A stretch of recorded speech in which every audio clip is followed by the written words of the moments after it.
चंपाई सोरेन ने कांग्रेस पर लगाए गंभीर आरोप। इंदिरा गांधी पर किया सनसनीखेज खुलासा।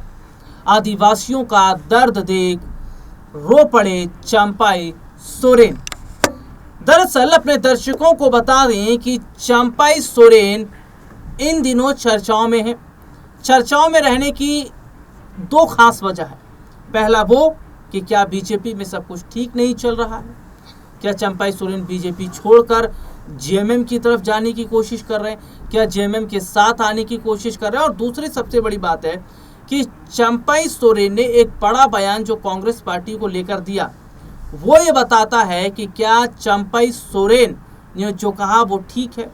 दरअसल आदिवासियों के साथ अगर सबसे ज़्यादा गलत किसी ने किया तो वो इंदिरा गांधी ने किया, कांग्रेस की सरकार में हुआ। और कांग्रेस आदिवासियों का, दलितों का कभी सम्मान नहीं करती है। केवल वोट बैंक के लिए वो पिछड़े समाज के लोगों का, पिछड़े समाज के से जुड़े लोगों पर बात करती है। तो ऐसे में देखा जा रहा है कि चंपाई सोरेन ने कांग्रेस पार्टी पर जमकर निशाना साधते हुए कहा कि कांग्रेस को कभी चिंता आदिवासियों की रही नहीं, और अगर ऐसा होता तो बहुत पहले आदिवासी तबके के लोग, झारखंड में जो निचले तबके के लोग हैं, उनके लिए काम किया गया होता। तो चंपाई सोरेन ने जिस तरीके से यहाँ पर आदिवासियों का मुद्दा उठाया, और देखिए सबसे बड़ी बात क्या है कि झारखंड में जब चुनाव हुआ और नतीजे आए, उसके बाद चंपाई सोरेन का एक आध बयान आया, उसके बाद वे चुप रहे। उसके बाद उनका कोई स्टेटमेंट नहीं आता है, कोई बयान नहीं आता है।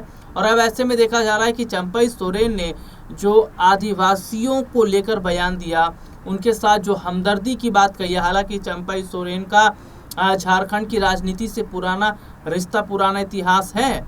और तो और ये तक देखा जा रहा है कि जो तस्वीर देखने को मिल रही है, जो हालात देखने को मिल रहे हैं, वो ये साफ तौर पर बताते हैं, वो ये साफ तौर पर दिखाते हैं कि क्या अब चंपाई सोरेन फुल फॉर्म में आ गए हैं।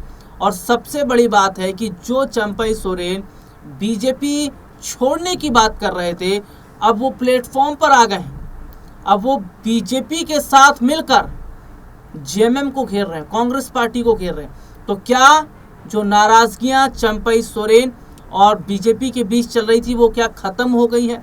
और क्या जिस तरीके से चंपाई सोरेन को बीजेपी आलाकमान ने दरकिनार किया था, उसके बाद क्या माना जाए कि चंपाई ने जब बीजेपी छोड़ने का फैसला किया तो पार्टी आलाकमान ने चंपाई सोरेन की जो बातें हैं उसको मानी, जो चंपाई सोरेन की जो शर्तें हैं क्या उसको माना गया है?